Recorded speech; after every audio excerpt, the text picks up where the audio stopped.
When my brothers Dave and Glenn asked me if I would drop them off on the north rim of the Grand Canyon and drive around in Dave's Tesla to pick them up on the south rim, I was so excited.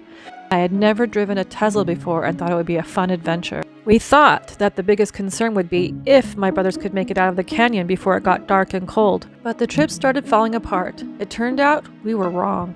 I'm so nervous. I don't know what to do. I don't know what to do. We're still like 4 or 5 hours from trying to get to the rim tonight. So this is not good. Oh, I'm so panicking right now. Because if I start heading down that hill, I don't even know what I'm gonna do. Like if I get stuck down there, there's like no service. There's no way to be towed. It is, in fact, a Tesla destination charter. Now, my brother Dave is training me in on how to drive the Tesla. And inadvertently, he became the unofficial narrator of this episode on how this trip was supposed to go. All right, you can see on here, it's showing you how long until it's totally charged. Okay. Really, by 2:30 in the morning, it should be fully charged. And then it will show you when you get there. So it's saying it's 2 hours, 6 minutes, 119 miles. We're actually going to be going out where it's closer to 205 miles, I think, is what we've got going all the way up to the North Rim and back down. Okay. The full range will be 266 miles. So it really should get there with plenty to spare. Plenty to spare. Having a Tesla in Los Angeles, when I got my first Tesla, was like a signal to everybody else that you were on the right team. Sure. You're environmentally conscious, you believe in green energy, you believe in this amazing thing that has zero emissions and it's super fast, and Yeah. everybody was in. They were all in. Well, it is a great car objectively. Like, Oh, yeah. Yeah, you know, it's not buying it because it's electric. I mean, it's just a great car objectively, I think. I love those It's a things. super fun car. I love them. I love them. It makes other cars feel stupid. Is this the part where you record a UFO sighting? Maybe. It was dark when I dropped them off on the North Rim. The trail is here, and you come down this way, all the way down through the candy cane forest, and then you skirt up and around along this ridge to the point. Like its ability and the fact that you can merge on the highway, you don't seem like a douchebag because it's totally silent. Yeah. It's not like when you merge on the highway, it's just Yeah. all of a sudden you're going 100 miles an hour. Like, what? Yeah, it's cool. It's different than any other vehicle. I would soon learn that my brother did not calculate for the significant effect that 25 degrees would have on the batteries. Watt hours per mile, which is not accurate because we were going downhill last 30 miles from Cedar City down. Regenerative braking was giving you way better mileage than what you would normally get. It's saying you can go 91 miles on the current charge right now. Whereas the standard rate of 300 watt hours per mile is showing you can make 46 more miles. I was rapidly losing a charge, and so I slowed down to save energy. I didn't know how much further I had to go without an internet connection. I'm getting so nervous.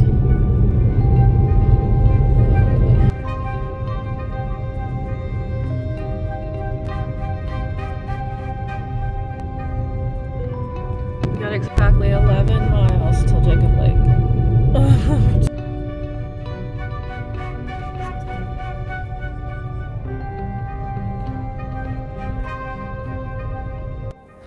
So here we are, stealing electricity in desperation and emergency.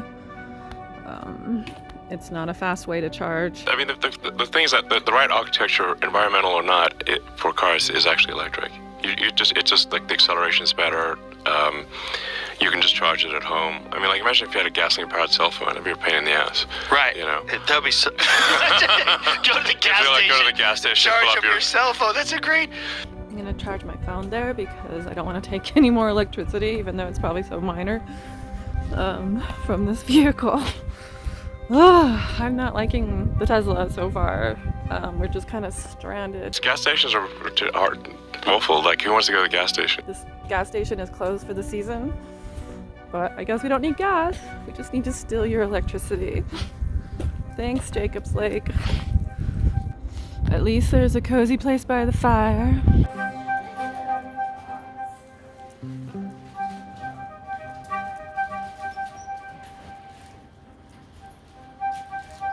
Could be worse. Now we got legitimate permission to hook in, but we've been here over an hour and a half and we're barely like maybe another % along. So it's really annoying. What I'm trying to do now is to try to find a RV hookup, and all the RV campgrounds are closed for the season. So that's becoming a problem. Like I was sneaking around trying to like steal somebody's power. It's terrible. I don't know what to do. I don't know what to do. The sun is at least coming out, so the batteries will be warmer. I'm hoping that's gonna help. Yeah, so here we are. Stuck it. We're still like 4 or 5 hours from trying to get to the rim tonight. So this is not good. So I think that this 4% is saying that when I arrive at this destination, I will still have 4% remaining. But then its projected range is only 17 miles and I need to go 32 miles. So that doesn't feel like very good odds. But I'm also dealing with it's going to get warmer as I go downhill, and I'm so panicking right now. Because if I start heading down that hill, I don't even know what I'm going to do. Like if I get stuck down there, there's like no service. There's no way to be towed. There's nothing down there if I continue on. At least for here I have service. But it is taking forever to charge, and I think it's because the battery's cold. I'm in the shade here. I'm not getting any warmer. And I just... Oh, the battery just changed to 7%. That's way better already. My brother tells me to wait till 15%. 7%. So that means the batteries... I guess that's what it's guesstimating, but it doesn't know I'm going to go downhill, so maybe we can make it. I gotta read some more. But this is what I'm looking for. When it says 15%, then I'm good to go. It will tell you when you're good to go. It will say 35 minutes remaining until charge, till you can continue your trip. 1 mile. We're gonna make it. Whew, this is such a stressful mile. I just feel like I'm just sort of limping in. We got 3%.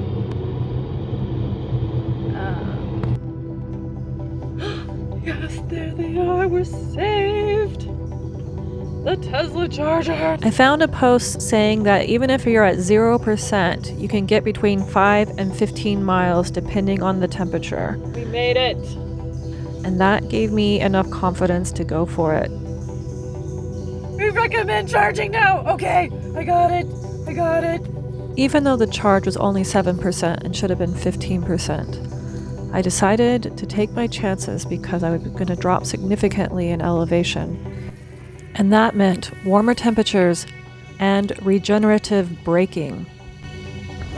It opened! Okay, we did it! Right now it's saying you're going to be off the charts, gone, you don't have enough juice to make it. But that's going to change, where it'll be somewhere up around 75% and it'll go down to like 15 or 20% or something like that.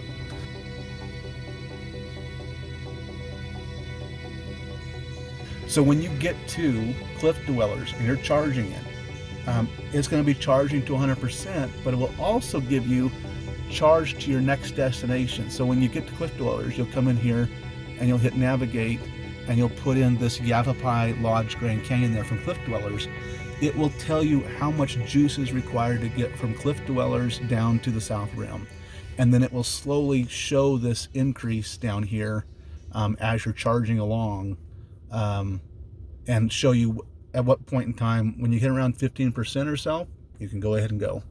Meanwhile, Glenn and Dave arrived at the bottom at the Colorado River.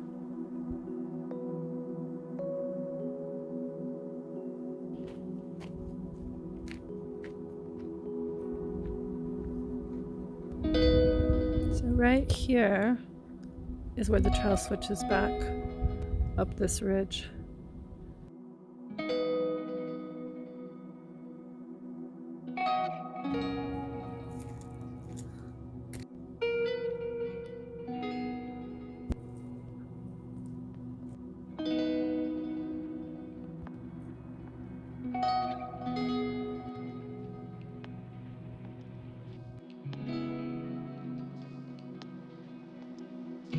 It's interesting to me that when you have time to kill, you take more time for the little details.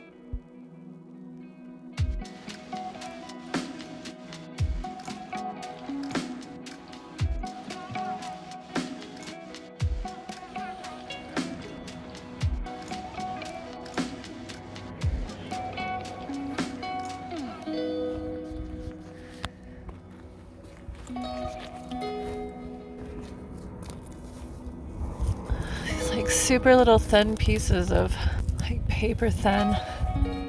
It's kind of cool.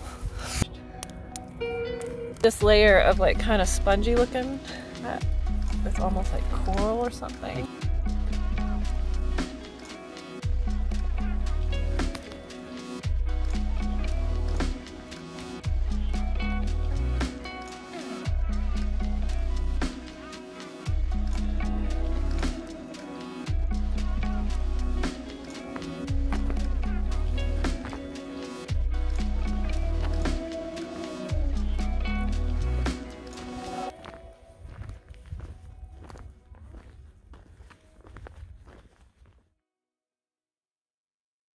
When you're there, you're going to go ahead and navigate again from Cliff Dwellers. If you decide that by the time you get there you don't like that, you can go down to the supercharger outside of the park there, and that supercharger will charge in 20 to 25 minutes all the way back up to wherever you want to go. And there is a charge for that. Okay.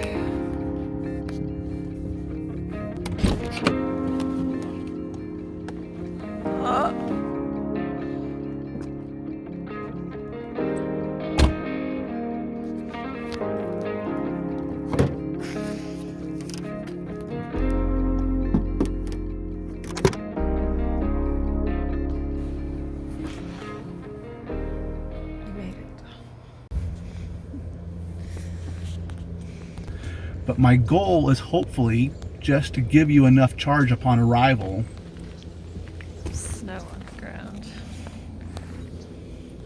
that we have enough to go down to Tusayan and plug into another destination charger just away from the hotel there, again free to use that destination charger there right from the Star Hotel, and avoid the supercharger altogether if we can avoid it.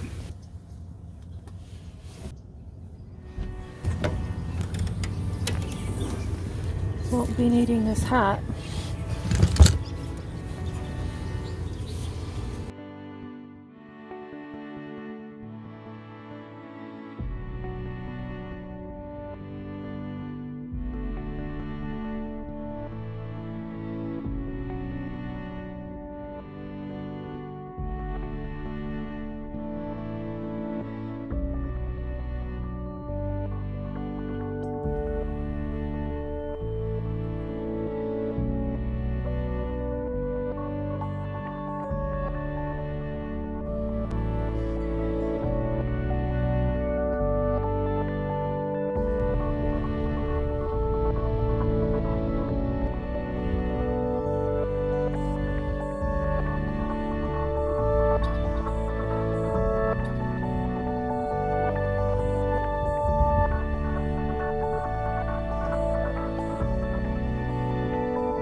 Dramatic with the cloud.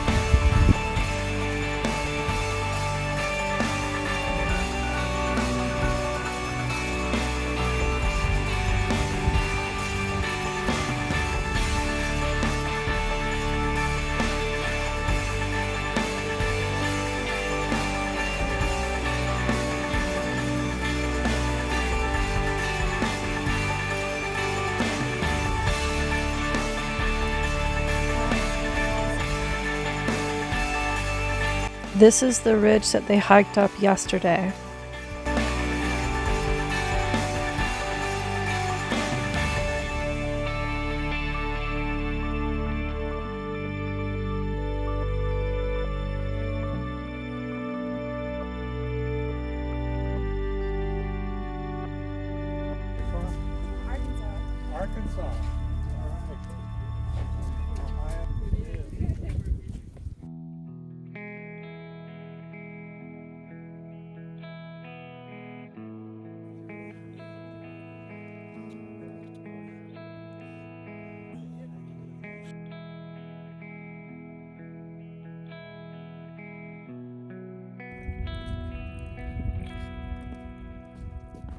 Well, my soul tribe, here on the south rim of the Grand Canyon, it's been quite the adventure. I think the worst part was just knowing my brothers were out in the cold and the snow and I couldn't go anywhere to go get up there and help them. That really sucked, but I think it turned out just fine. I don't know if I'll ever own a Tesla because that was really no fun, and I like to do long road trips. And the reality is that they are not that eco-friendly. They still have to use coal energy or nuclear energy or energy from a dam. It's from some other resource of electricity that is still not truly green. So I can't say that I would want to own a Tesla because I don't like being stranded and being stuck somewhere for 5 hours without being able to leave and help my brothers who are freezing at the top of the rim. But I'm glad it all worked out. It was a fun adventure. Thanks for coming with me. Here's where I leave you, my soul tribe.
What? Yeah, it's cool. It's different than any other vehicle.